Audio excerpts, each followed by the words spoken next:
আল্লাহ নবী বললেন ওয়ালাকিন্নী আসুমু ওয়া উফতিরু। প্যারা নবী মুহাম্মদুর রাসূলুল্লাহ সাল্লাল্লাহু আলাইহি ওয়াসাল্লাম বললেন, ও আমার সাহাবীরা মনে রাখো, আমি আল্লাহকে সবচেয়ে বেশি ভয় করি, আল্লাহর ব্যাপারে সবচেয়ে বেশি তাকওয়া করি। এরপরেও আমি মুহাম্মদুর রাসূলুল্লাহ সাল্লাল্লাহু আলাইহি ওয়াসাল্লাম বলছি, আমি আল্লাহ পাকের নবী আসুমু ওয়া উফতিরু। আমি রাসূলুল্লাহ কখনো রোজাও রাখি, আবার কখনো রোজাও ভাঙি। আরেকটু মন খুলে বলেন, কি বললেন? কখনো রোজাও রাখি, কখনো রোজা।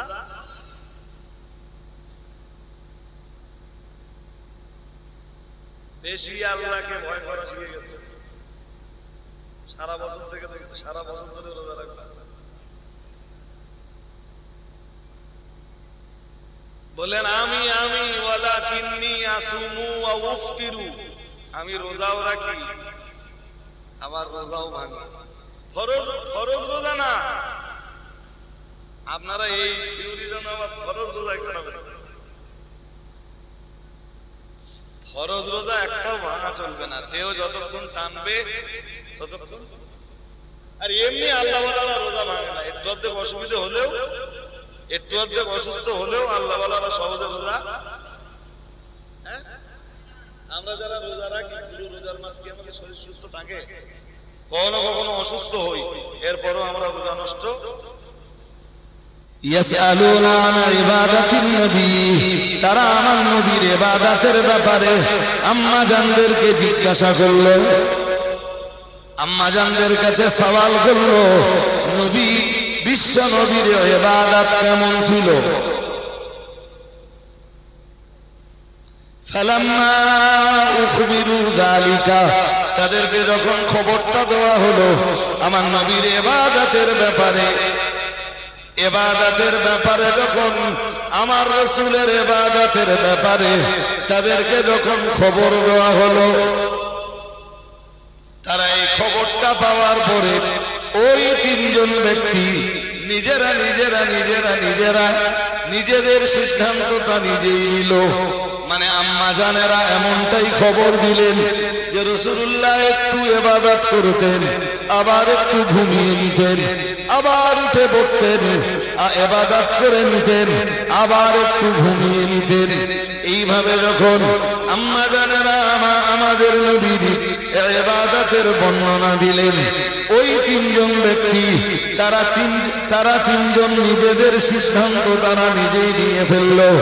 একজন বলল, আজ থেকে কখনোই আমি আর রাতের বেলায় ঘুমাবো না।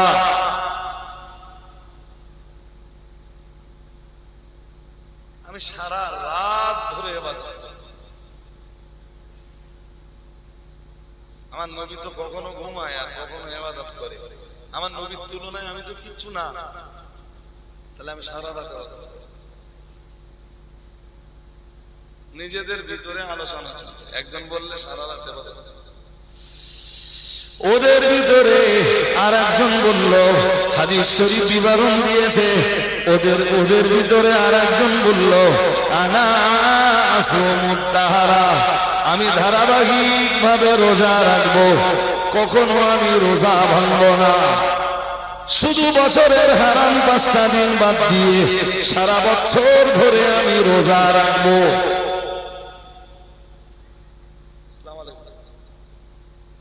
ভাইজান আমি স্টেজ থেকে নেমে ফোন করছি। একজন বলল আমি রাতের বেলায় সারা রাত ধরে ইবাদত করব, ঘুমাবো না। আর একজন বললো আনা আসুমুদ দাহরা, আমি ধারাবাহিক ভাবে রোজা রাখবো, আমার রোজা বন্ধ হবে না। শুধু বছরের হারাম 5 দিন বাদ দেবো আর সারা বছর রোজা।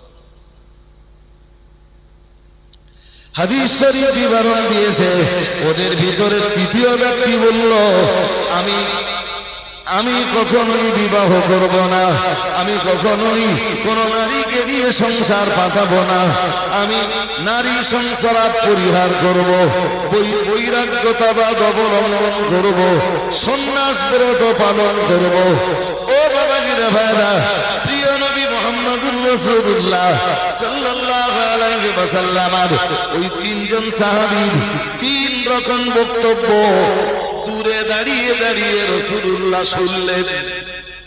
আল্লাহুম্মা তাকাফুরু হাত্তা যুরতুমুল মাকাবির।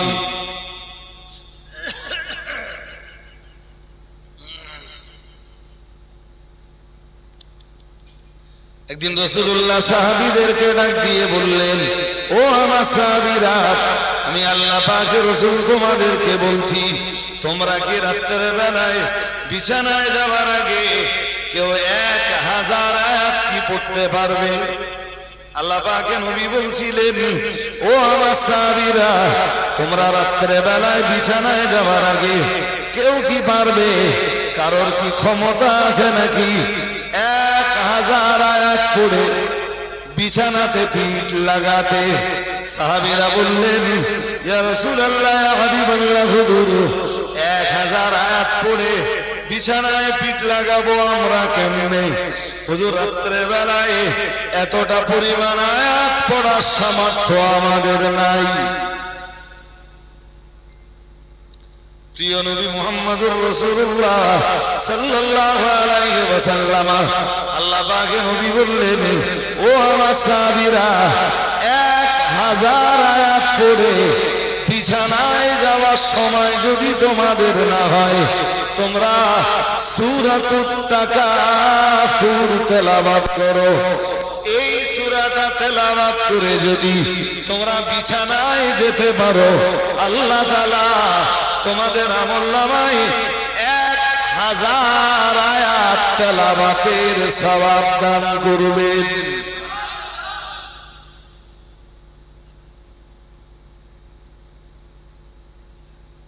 সূরা তাকাসুর যারা জানেন না মুখস্থ করে নেন, আর যারা জানেন সূরা তাকাসুর না পড়া পর্যন্ত যেন চোখ বন্ধ না।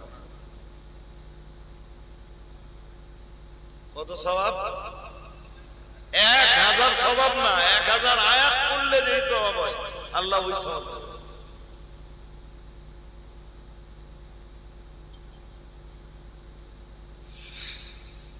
আলেমদের মজলিসে বসে ছোট ছোট কিছু আমল শিখতে হবে, যেই আমলগুলো দিয়ে আল্লাহর জান্নাত পাওয়া আমাদের জন্য কি সহজ হয়।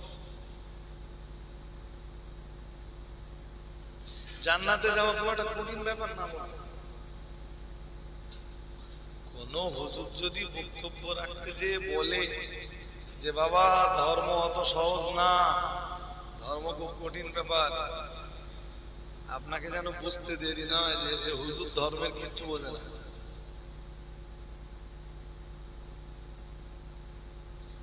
ধর্ম দিয়েছেন আল্লাহ, হ্যাঁ না কিছু বলে না। ধর্মীয় বিধিবিধান সব আল্লাহ দেওয়া যদি হয়, তাহলে আল্লাহ মানুষের জন্য এটা সহজ করে দিয়েছেন না কঠিন করে দিয়েছেন?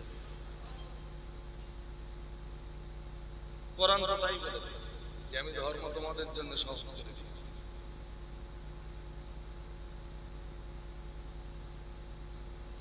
এরপরে বিছানায় পিঠ লাগালেন, বালিশে মাথা লাগালেন, এবারে ঘুম ঘুম ভাব পাচ্ছে, এবার পড়ে নেন আল্লাহুম্মা বিইসমিকা আমুত।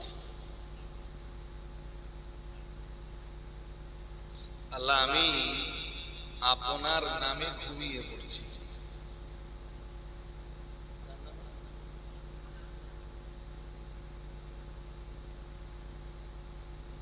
আপনি সারা রাত ধরে নামাজ কালাম পড়বেন, এইটা শরীয়ত বলেনি।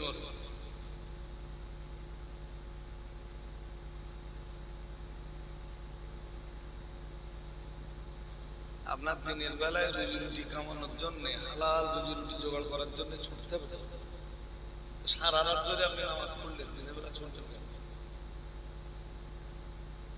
এই জন্য আল্লাহর নেক বান্দা যখন যারা হয়, ওরা রাত্রে যখন সালাতে দাঁড়িয়ে থাকে, নামাজে দাঁড়ায়, আল্লাহর ইবাদতে থাকে, তখনও সওয়াব পায়। ওদের দেহ যখন ঘুমায়, ওরা তখনও সওয়াব পায়।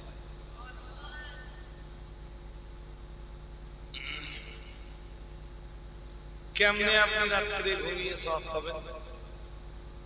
তার রাস্তাটা বলছি। রাসূল যখন বিছানায় যেতেন বলতেন, আল্লাহ আপনার নামে আমি মরে যাচ্ছি। মরে যাচ্ছি মানে ঘুমিয়ে যাচ্ছি। আবার যদি জেগে উঠি তো আপনার নামেই আমি জেগে উঠব। আবার রাসূলুল্লাহকে দেখা যেত, প্যারা নবী মুহাম্মদুর রাসূলুল্লাহ সাল্লাল্লাহু আলাইহি ওয়াসাল্লাম যেই না রাতের বেলায় ঘুম ভেঙে যেত, রাসূলুল্লাহ যেই না ঘুম ভেঙে যেত, সঙ্গে সঙ্গে রাসূলুল্লাহ পড়ে নিতেন, আলহামদুলিল্লাহিল্লাযী আহয়ানা বা'দা মা আমাতানা ওয়া ইলাইহি নুশুর। নবী আমার যেই না ঘুম ভেঙে যেত, সঙ্গে সঙ্গে বলতেন আলহামদুলিল্লাহ। সবাই বলেন। ঘুমাতে যখন যেতেন তখন বলতেন বিসমিল্লাহ, আল্লাহুম্মা বিসমিকা আমুত। আল্লাহ আমি আপনার নামে ঘুমিয়ে যাচ্ছি। আর যেই ঘুম ভেঙে যেত, ঘুম ভাঙতেই বলতেন। কেন বলতেন তার অনেক কারণ আছে। সেই কারণগুলো ব্যাখ্যা দিতে গেলে এমনি আমার সময় শেষ হয়ে যাবে। যদি ওই কারণগুলো সব ব্যাখ্যা দিয়ে তুলে ধরি, আমার সময় ওখানে নষ্ট হয়ে যাবে। একটা দুটো কারণ তবু একটু জেনে নেন। ঘুম এই শরীরের জন্য আল্লাহর এক বিরাট বড় নিয়ামত। আপনি প্রচন্ড ক্লান্ত, ভীষণ কষ্ট হয়ে গেছে, 4-5 ঘন্টা ঘুমিয়ে নেন, ঘুম ছেড়ে উঠবেন, দেখবেন ক্লান্তি, শ্রান্তি, ক্লেদাক্তি সব দূর হয়ে গেছে।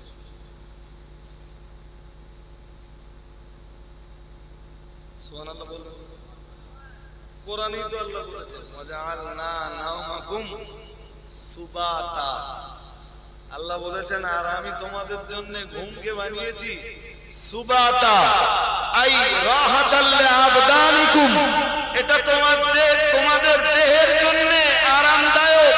ঘুম তোমাদের দেহের জন্য আরামদায়ক। সুবহানাল্লাহ।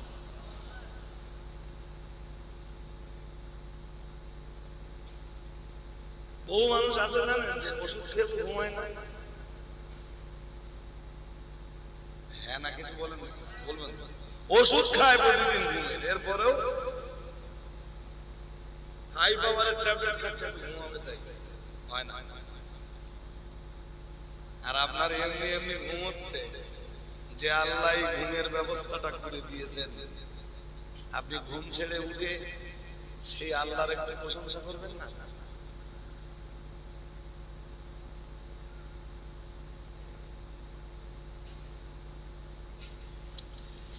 হাদিস শরীফ বিবরণ দিয়েছে প্রিয় নবী মুহাম্মদুর রাসূলুল্লাহ সাল্লাল্লাহু আলাইহি ওয়াসাল্লাম। অন্য এক হাদিসের বয়ানে জানিয়েছেন, আন্নাউমু নিসফুল মাউত। রাসূলুল্লাহ জানিয়েছেন, ঘুম হলো মৃত্যুর অর্ধেকটা। আও কামা ক্বালা আলাইহিস সালাম। আল্লাহ পাকের রাসূল জানিয়েছেন, ঘুম হলো মৃত্যুর অর্ধেকটা। তাহলে যে মানুষটা ঘুমিয়ে পড়ল, ওই মানুষটা প্রকরণ করে মারাই গেল। কে তাকে মৃত্যু থেকে নতুন করে জাগিয়ে তুলছেন? ঘুম ছেড়ে উঠে সেই আল্লাহর প্রশংসা করুন। কিচ্ছু নাই ভাই। নবী যেগুলো পড়তেন সব যদি আপনি নাও পড়তে পারেন, অন্তত ঘুম থেকে উঠে পড়ুন না আলহামদুলিল্লাহ। আল্লাহ ঘুম যা হয়েছে ভালোই হয়েছে, আপনার প্রশংসা করছে।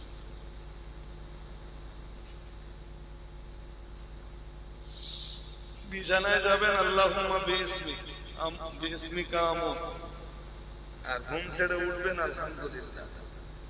মাঝখানের এই টাইমটা, যতক্ষণ ঘুমালেন, ইবাদতের সওয়াব আল্লাহ দান করবেন আপনার আমলনামায়।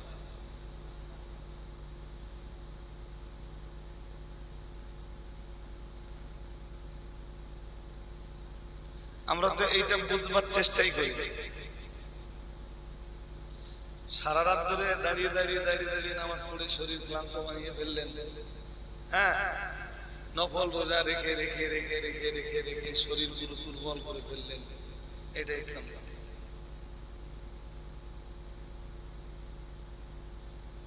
আপনাদের নবীর ক্ষেত্রে নবীকে আল্লাহ বলেছেন ইয়া আইয়ুহাল মুজাম্মিল, মুজাম্মিল বলে আল্লাহ নবীকে ডেকেছেন, ডেকে বলেছেন কুমিল লাইলা ইল্লা কালিলা। ও নবী, আপনি রাতের বেলায় আল্লাহর ইবাদত করুন, আপনার রবের ইবাদত করুন, নামাজে দাঁড়িয়ে যান। ইল্লা কালিলা, সারা রাত না, রাতের কিছু অংশ ব্যতীত, মানে কিছু অংশ আপনি ঘুমের জন্য দেন। নিসফা, এর পরই বললে নিসফা, রাতটাকে দুটো ভাগে ভাগ করুন, একটা ইবাদতের জন্য আর একটা বলুন তো কি। যেই বান্দা দেহ আল্লাহর ইবাদত করে সেই বান্দা যদি না ঘুমায়, বান্দা তো দুর্বল হয়ে যাবে, সে তো ইবাদতে পরে আর দাঁড়াতেই পারবে না। এই জন্য রাত্রে বেলার ইবাদত যদি ভালো হয়, বান্দার জন্য ঘুমটাও ভালো। ওই বান্দার ঘুম ভালো না যে বান্দা ইবাদত না করে দেহ বিছানায় ফেলে দিয়েছে, ওর ঘুম ভালো। আমার কথা কি বুঝতে অসুবিধা হচ্ছে? ওর ঘুম ভালো না।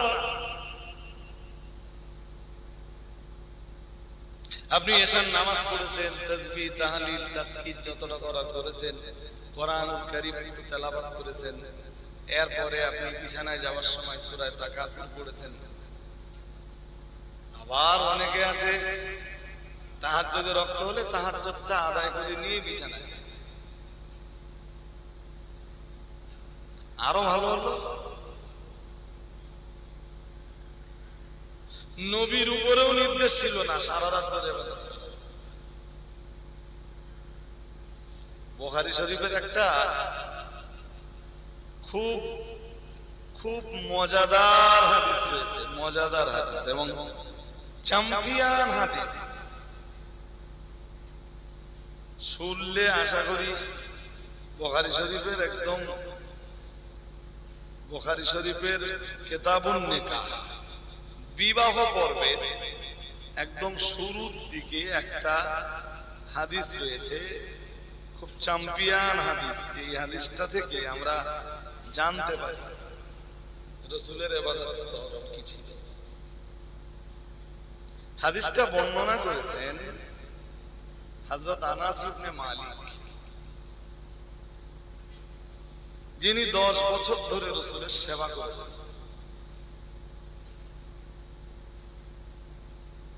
একবার 3 জন লোক রাসূল পাকের স্ত্রীদের বাড়িতে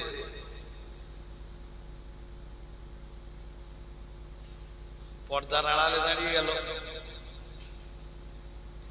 ইয়াসআলুনা আন ইবাদাতিন নবী, তারা আমার নবীর ইবাদতের ব্যাপারে আম্মা জানদেরকে জিজ্ঞাসা করলো, আম্মা জানদের কাছে সওয়াল করলো নবী, বিশ্ব নবীর ইবাদত কেমন ছিল। ফালাম্মা উখবিরু যালিকা, তাদেরকে যখন খবরটা দেওয়া হলো আমার নবীর ইবাদতের ব্যাপারে, ইবাদতের ব্যাপারে যখন আমার রাসূলের ইবাদতের ব্যাপারে তাদেরকে যখন খবর দেওয়া হলো, তারা এই খবরটা পাওয়ার পরে ওই 3 জন ব্যক্তি নিজেরা নিজেরা নিজেরা নিজেরা নিজেদের সিদ্ধান্তটা নিজেই নিল। মানে আম্মা জানেরা এমনটাই খবর দিলেন যে রাসূলুল্লাহ একটু ইবাদত করতেন, আবার একটু ঘুমিয়ে নিতেন, আবার উঠে পড়তেন, ইবাদত করে নিতেন, আবার একটু ঘুমিয়ে নিতেন। এইভাবে যখন আম্মা জানেরা আমাদের নবীর ইবাদতের বর্ণনা দিলেন, ওই 3 জন ব্যক্তি তারা 3 জন নিজেদের সিদ্ধান্ত তারা নিজেই নিয়ে ফেলল। একজন বলল, আজ থেকে কখনোই আমি আর রাতের বেলায় ঘুমাবো না।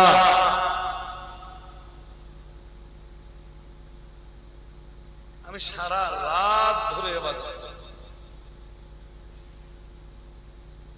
আমার নবী তো কখনো ঘুমায় আর কখনো ইবাদত করে, আমার নবীর তুলনায় আমি তো কিচ্ছু না, তাহলে আমি সারা রাত ইবাদত করব। নিজেদের ভিতরে আলোচনা চলছে। একজন বললে সারা রাত ইবাদত, ওদের ভিতরে আর একজন বলল, হাদিস শরীফ বিবরণ দিয়েছে, ওদের ভিতরে আর একজন বলল, আনা আসুমুদ দাহরা, আমি ধারাবাহিক ভাবে রোজা রাখবো, কখনো আমি রোজা ভাঙব না। শুধু বছরের হারাম 5টা দিন বাদ দিয়ে সারা বছর ধরে আমি রোজা রাখবো।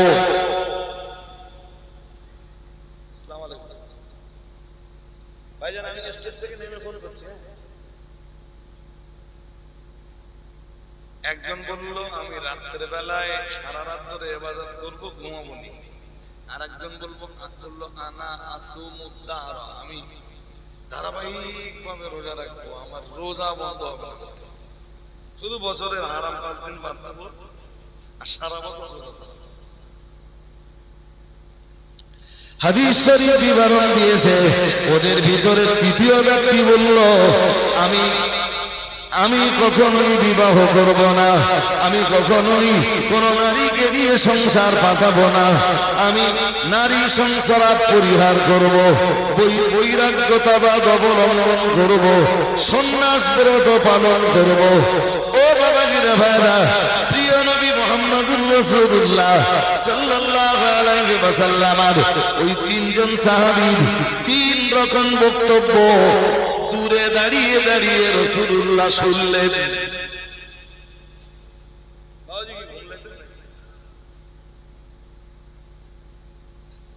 3 জন যে 3 রকম বলেছে, একজন কি বলেছে সারা রাত ইবাদত করব, মোটে ঘুমাবে না।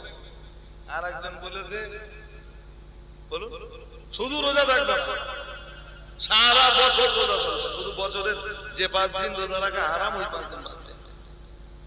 আর একজন কি বললে, বিবাহ করবো না, আমি সন্ন্যাস ব্রত পালন করবো, আমি বৈরাগ্যতাবাদ অবলম্বন করবো, আমি নারী সংসার পরিহার করবো।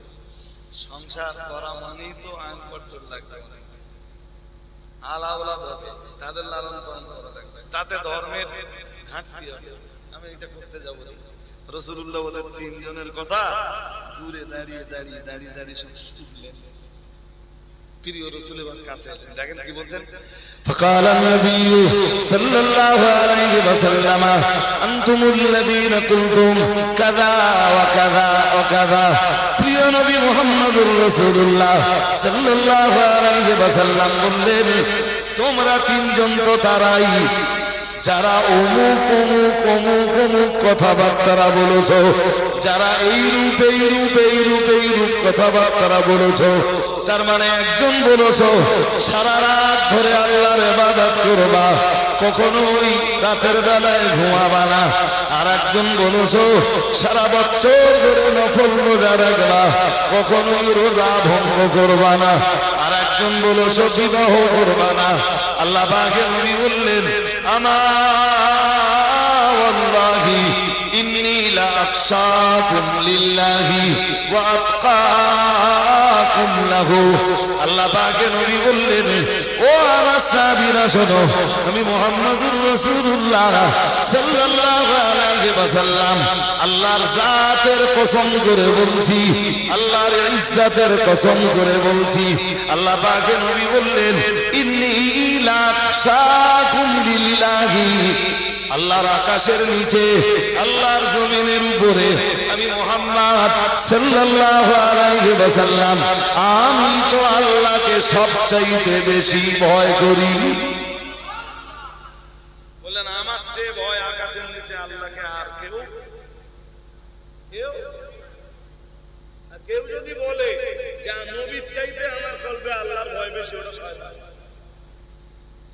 নবী নিজে বলতেছেন, আমা ওয়াল্লাহ ইন্নী লা আখশাকুম লিল্লাহ, আমি আল্লাহকে সবচেয়ে বেশি ভয় করি।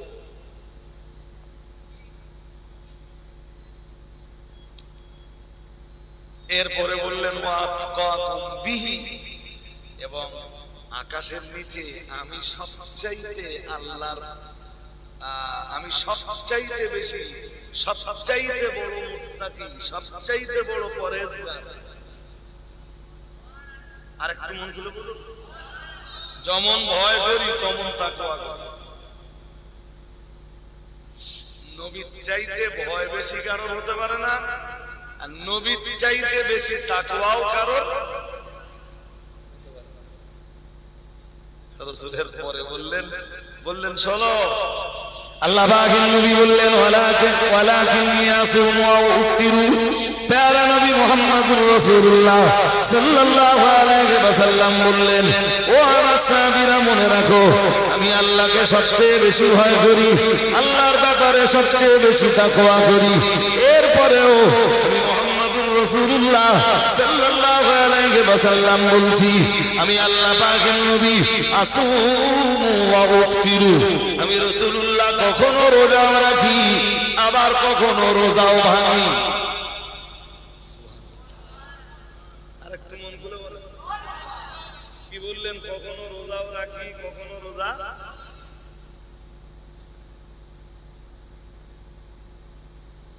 বেশি আল্লাহকে ভয় করা শিখে গেছে।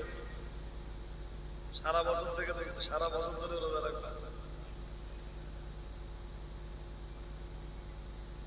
বলেন আমি ওয়ালাকিন্নী আসুমু ওয়া ইফতিরু। আমি রোজাও রাখি, আবার রোজাও ভাঙি। ফরজ রোজা না। আপনারা এই থিওরি জানো, আবার ফরজ রোজায় খারাপেন। ফরজ রোজা একটাও ভাঙা চলবে না, দেহ যতক্ষণ টানবে ততক্ষণ। আর এমনি আল্লাহ ওয়ালারা রোজা ভাঙে না। একটু অর্ধেক অসুবিধা হলেও, একটু অর্ধেক অসুস্থ হলেও আল্লাহ ওয়ালারা সহজে রোজা। আমরা যারা রোজা রাখি, পুরো রোজার মাস কি আমাদের শরীর সুস্থ থাকে? কখনো কখনো অসুস্থ হই, এরপরও আমরা রোজা নষ্ট।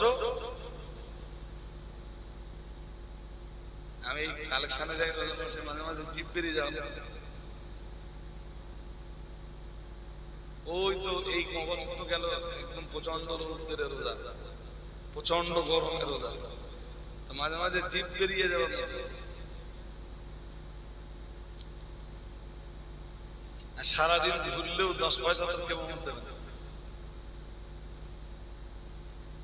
এরপরেও শুধু আল্লাহর রেজামন্দি, আল্লাহর সন্তুষ্টি হাসিলের জন্য। আল্লাহ এক তো রোজায় আছে, আবার তোমার তিনি খেদমতের জন্য এইটুকু ঘুরে বেড়াচ্ছি। যদি তুমি পরকালটা একটু ভালো করো, আল্লাহ আশা তো এইটাই। ওই তিনজন সাহাবীর ভিতরে একজন সাহাবী বলেছিলেন, আনা আসুমুদ দাহারা, আমি ধারাবাহিকভাবে রোজা রাখবো, যুগ যুগ ধরে রোজা রাখবো। রাসূলুল্লাহ তার জবাবে বললেন, শোনো, আমি মুহাম্মদুর রাসূলুল্লাহ সাল্লাল্লাহু আলাইহি ওয়াসাল্লাম আল্লাহকে সবচেয়ে বেশি ভয় করি, সবচেয়ে বেশি তাকওয়া অবলম্বন করি। এরপরেও আমি রাসূলুল্লাহ ওয়ালাকিন্নী আসুমু ওয়া ইফতিরু, আমি কখনো বা নফল রোজা রাখি, আবার কখনো বা আমি নফল রোজা রাখি না।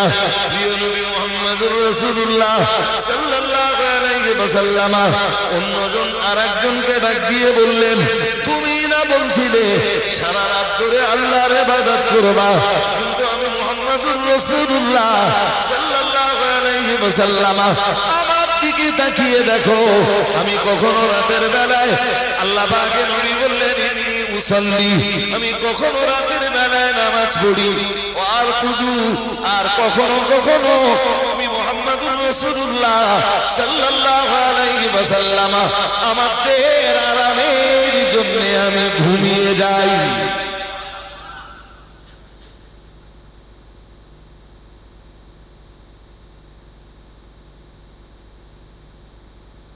সুতরাং আমাদেরকে নবীর এই হাদিস থেকে শিক্ষা নিতে হবে।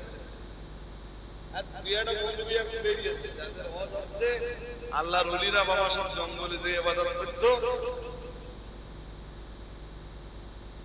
আচ্ছা, এই জঙ্গলে যে ইবাদত করার গল্প শুনি, আপনার লাভ কি, আমার লাভ কি? আর যে হুজুর হজ করতেছে সে হুজুর লাভ কি? অমুক আল্লাহর ওলি বাবা 18 বছর জঙ্গলে ছিল।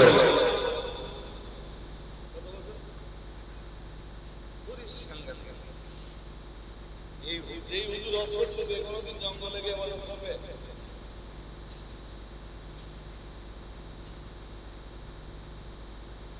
এমন হজ করো যেই হজে মানুষের জীবন করবে। যেই ওয়াজের ভিতর দিয়ে মানুষ ইসলামের তরিকা পায়, তরিকায়ে ইসলাম পায়, তরিকায়ে নবাবী পায়।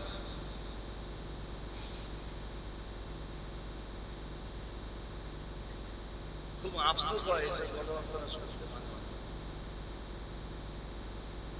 এদিকে এরপরে আরেকজন বাকি আছে, হ্যাঁ না বলেন, আরেকজনের বাকি আছে কি? সে কি বলেছি? আমি কখনো বিবাহ, রাসূল বলেন আমি আল্লাহকে সবচেয়ে বেশি ভয় করি, আমার দিকে তাকিয়ে দেখো, ওয়া তাযাওয়াজুন নিসা, আমি বিবাহ করেছি। শুধু বিবাহ করেছি তাই না, একজন না, আমি বহুজন নারীর স্বামী।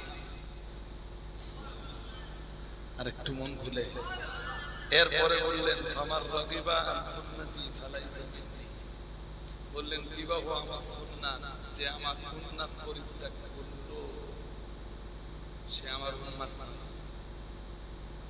তুমি না ভাবছিলে যে বিয়ে না করে তুমি আল্লাহর ইবাদত করবা, আর আমি তোমারে বলছি যে আমার সুন্নাত বর্জন করলো সে আমার উম্মত।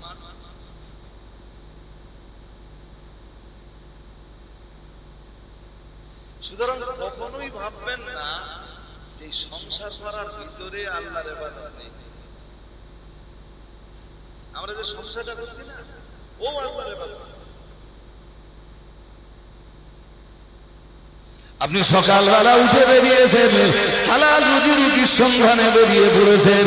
ও বাবাজিরা ভাইরা, এই যে হালাল রুজি রুটির সারাদিন ধরে সন্ধান চালালেন, ফজরের নামাজ পড়ে বেরিয়েছেন, যেই না জোহরের নামাজের সময় হয়ে গেল অমনি জোহরের নামাজটা আদায় করে নিলেন।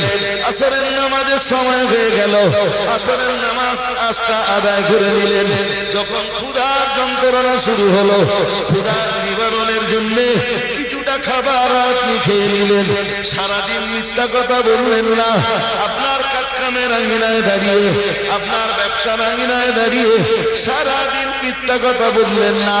কারোর সাথে চিটিংবাজি করলেন না, কাউকে ধোঁকা দিলেন না, কারোর সাথে প্রতারণা করলেন না, কারোর গীবত করলেন না, কাউকে গালিগালাজ করলেন না, কাউকে অশ্রাব্য কোনো ভাষা দিলেন না, কারোর উপরে তোহমত চাপালেন না, অপবাদ দিলেন না, নামিমাতের কোনো গুনাহ করলেন না। ও বাবাজিরা ভাইরা, গভীর ভাবে মনে রাখুন, সারাটা দিন এইভাবে হালাল রুটি সন্ধানে আপনি কাটিয়ে দিলেন।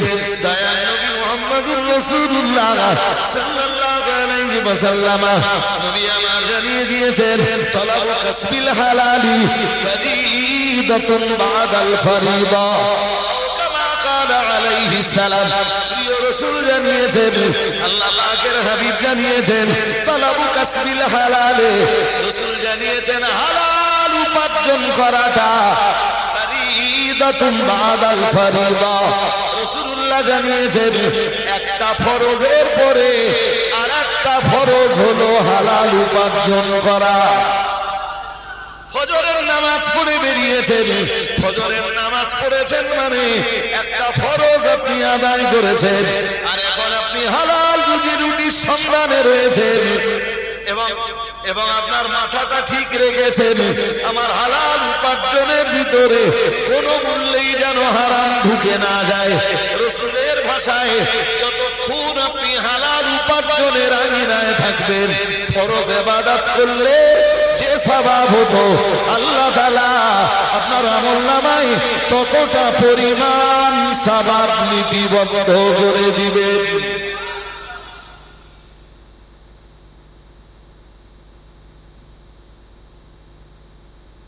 সুতরাং কেউ যদি ভাবে সংসারের ভিতরে ইবাদত নেই, সংসারের ভিতর দিয়ে আল্লাহকে পাওয়া যায় না,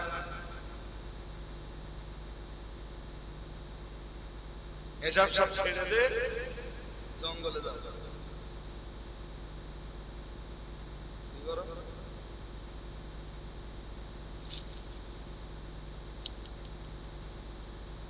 সংসার ভালো করে দেখে, যাদের আল্লাহ যেমন সম্পদ দিয়েছেন, সংসারে কারোর উপরে কি গণতা করে,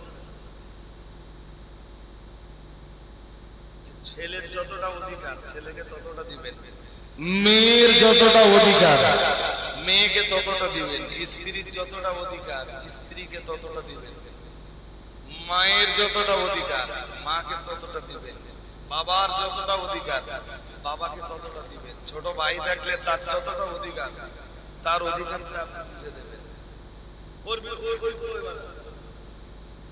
যদি বলেন কেমনে ইবাদত, তাহলে তা আসুন। আল্লাহ পাকের কোরআন জানিয়েছে, মহান আল্লাহ জানিয়েছেন, উবুদুল্লাহ ওয়া লা তুশরিকু বিহি শাইআ। আল্লাহ পাকের কোরআনের সূরা নিসার 36 নম্বর আয়াতে মহান আল্লাহ জানিয়েছেন, উবুদুল্লাহ, তোমরা আল্লাহর ইবাদত করো, ওয়া লা তুশরিকু বিহি শাইআ। আল্লাহ পাক রব্বুল আলামিন বললেন, আর যে আল্লাহর ইবাদত করবা ওই আল্লাহর সঙ্গে শরীক করো না, ওই আল্লাহর সঙ্গে অংশীদার স্থাপন করো না। উবুদুল্লাহ ওয়া লা তুশরিকু বিহি শাইআ, যে আল্লাহর ইবাদত করবা তার সাথে কখনোই তোমরা শিরক করো না। আল্লাহ পাক 2 নম্বরে বললেন, ওয়াবিল ওয়ালিদাইনি ইহসানা।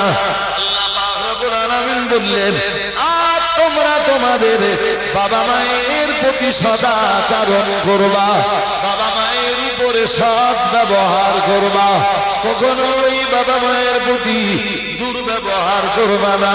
মহান আল্লাহ জানিয়ে দিয়েছেন, অন্য আয়াতে জানিয়েছেন, সূরা বনী ইসরাঈলের ভিতরে মহান আল্লাহ বলেছেন, ফালা তাকুল লাহুমা উফফি ওয়া লা তানহারহুমা কুল লাহুমা কওলান কারীমা। মহান আল্লাহ জানিয়েছেন, খবরদার খবরদার, তোমরা তোমাদের বাবা মায়ের প্রতি কখনো উফ শব্দটাও যেন ব্যবহার করবা না। কারণ কেন জানো? আল্লাহর ইবাদতের পরে আল্লাহ তোমাদের সৃষ্টি করেছেন, কিন্তু তোমার বাবা তোমাকে জন্ম দিয়েছেন, তোমার মা তোমাকে গর্ভে ধারণ করেছেন, ডেলিভারির কষ্টটা তোমার মাই সহ্য করেছেন। এরপরে তোমাকে 2.5 বছর ধরে বুকের টাটকা রক্ত পান করিয়েছেন। এরপরে তোমার মেথরের ভূমিকা, তোমার ভোপার ভূমিকা, তোমার বাবুর্চির ভূমিকা সব তোমার মায়ে পালন করেছেন। তোমার বাবা তোমার জন্য সম্পদ উপার্জন করে এনেছেন, সারাদিন পরে বাড়িয়েছে, নিজে দুটো না খেয়ে আগে বাচ্চাটাকে খাওয়াচ্ছে। 100 গ্রাম সন্দেশ কিনে এনেছে বাচ্চাটা, সারাদিন ওনার খাওয়া হয়নি, উনি বাড়িতে এসে আগে কচিটারে কোলে তুলে নে, আগে কচিরে খাওয়াচ্ছে। এর নাম তো বাবা। হ্যাঁ না কিছু বলবেন তো? আল্লাহ তো কোরআনে ওইটাই বলতেছেন যে আমি সৃষ্টি করেছি বলে প্রথম অধিকার আমি আল্লাহ, আমার ইবাদতটা আমার করবা, সাজদা আমার জন্য প্রদান করবা, রুকু আমার জন্য করবা, কিয়াম আমার জন্য রাখবা, কুউদ আমার জন্য করবা। আর আর আর আর পরে বললেন, ওয়াবিল ওয়ালিদাইনি ইহসানা, তোমার বাবা মায়ের প্রতি সদাচরণ করবা, ভালো ব্যবহার করবা। ও তো ইবাদতের ভিতরে বাবা মায়ের যে সেবা না, ওইটা ইবাদত না। হ্যাঁ না বলবেন, বলছেন না? হ্যাঁ, আপনি যে সংসার করতে সংসারটা, এরপরে 3 নম্বরে আল্লাহ বলতেছেন, উবুদুল্লাহ ওয়া লা তুশরিকু বিহি শাইআ ওয়া বিল ওয়ালিদাইনি ইহসানা ওয়া বিযিল কুরবা। মহান আল্লাহ জানিয়েছেন, এরপরে তোমার নিকটাত্মীয় যারা তাদের প্রতি সদাচরণ করবা। সহজ কথা এইটা মনে রাখবেন, যার সাথে আপনার ব্লাডের সম্পর্ক যত গাঢ় সে আপনার তত নিকটাত্মীয়। আমি এক কথায় বোঝাতে পারলাম কি? যার সাথে আপনার রক্তের সম্পর্ক যত গাঢ় সে আপনার তত। বোন কি নিকটাত্মীয়ের ভিতরে পড়ে?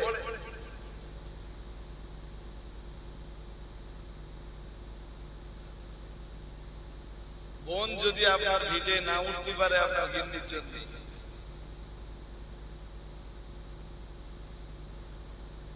এরকম ভাবি তো দেশে প্রচুর আছে। ভাই ভালো, কিন্তু ভাবির জন্য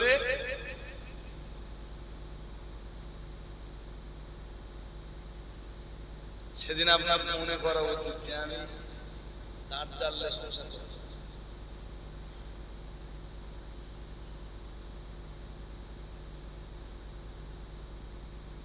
যেখানে কোরআনের প্রথম হুকুম আল্লাহর ইবাদত করো, দ্বিতীয় হুকুম বাবা মায়ের সেবা করো, তৃতীয় হুকুম নিকটাত্মীয়দের প্রতি সদাচরণ করো। আর আমার বোন আমার গিন্নির জন্য আমার ভিটে পা দিতে পারে না, কি জিনিস নিয়ে আমি সংসার করতেছি?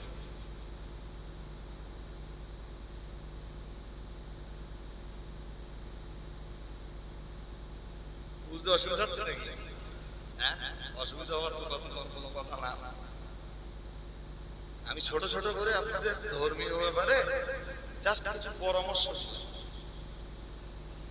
ধর্ম মানে বলে এইটা না যে সবসময় মসজিদে চলে থাকবেন, এইটা ধর্মের অর্থ এইরকম হয় না।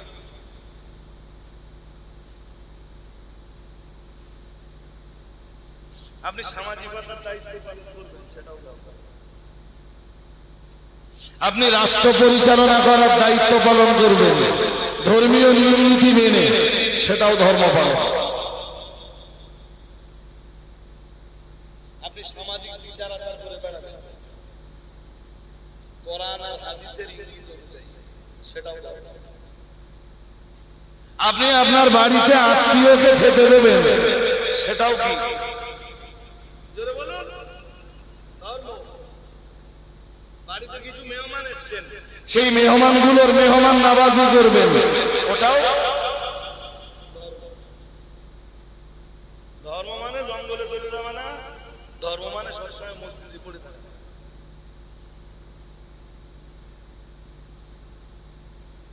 আল্লাহ আমাদেরকে বুঝবার তৌফিক নসিব করুন, বলুন আমিন। এই কারণে হাদিস শরীফে এসেছে, একদম শেষ হাদিস বলছি এবার। হ্যাঁ, আল্লাহ পাকের নবী জানিয়েছেন ইন্নাদ দীনা ইসরুন, রাসূলুল্লাহ জানিয়েছেন ধর্ম খুবই সহজ। সুবহানাল্লাহ। আরেকটু মন খুলে বলেন, রাসূল কি বলেছেন? ধর্ম খুবই, শুধু আপনাকে বুঝে বুঝে চলতে হবে। যেখানে অসুবিধা হবে আলেমদের পরামর্শ নিতে হবে। যেইটা আপনার বুঝতে অসুবিধা হচ্ছে সেখানে আপনাকে আলেমের পরামর্শ নিতে হবে। তাহলে আপনি সকাল থেকে উঠে সন্ধ্যা পর্যন্ত যা যা করবেন সবগুলোই আপনার জন্য ধর্মে পরিণত হবে। আল্লাহ আমাদের সকলকে বুঝবার তৌফিক নসিব করুন, বলুন আমিন। বলুন না আমিন। আমাদের পাখির চোখ থাকবে জান্নাতুল, মনে আছে নাকি? হ্যাঁ, জান্নাতুল ফেরদাউসে যাওয়ার জন্য কি কি লাগবে ওইটা বাকি থাকলো। ইনশাআল্লাহ যদি পরের বার সুযোগ পাই তো কি কি লাগবে। আসলে আলোচনাটা অনেক লম্বা, এবং যদি একটু ছাড়িয়ে দিয়ে না বলি, হ্যাঁ, তো আপনাদের মাথায় ঢুকবে না। আমি লিগালে বললে আপনারা ভালো বুঝতে পারবেন না। আমাদের আজকের প্রোগ্রামের পরবর্তী বক্তা, এই প্রোগ্রামের মাওলানা ভাই আব্দুল মুহিত সাহেব, তিনি অল ইন্ডিয়া সুন্নাত ওয়াল জামাতের একজন উল্লেখযোগ্য বক্তা এবং উক্ত সংগঠনের এক উজ্জ্বল নক্ষত্র। তিনি অজনসি করবেন। এর আগে বলছে আব্দুল মুহিত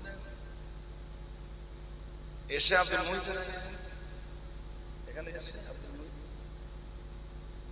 আমি যেটা বলেছি আমার কথা এবং বুঝতেই পারি। এর আগে ওয়াজ করেছে, তাহলে তো আপনারা অশোনা মানুষ আছেন। আমার ভাষাগত ত্রুটি বিচ্যুতি ক্ষমা করুন। আর এই শেষ বেলায় বলি, শারীরিকভাবে আমি এখন খুব অসুস্থ, বাট যখন কথা বলি কেউ বুঝতে পারে না, কিন্তু বেশ অনেকটাই অসুস্থ। এই অসুস্থ শরীর নিয়ে আমার ডাক্তারের পরামর্শ ছিল যে আমি যেন ফুলফিল বেড রেস্টে থাকি, অন্তত 15 দিন বেড রেস্ট।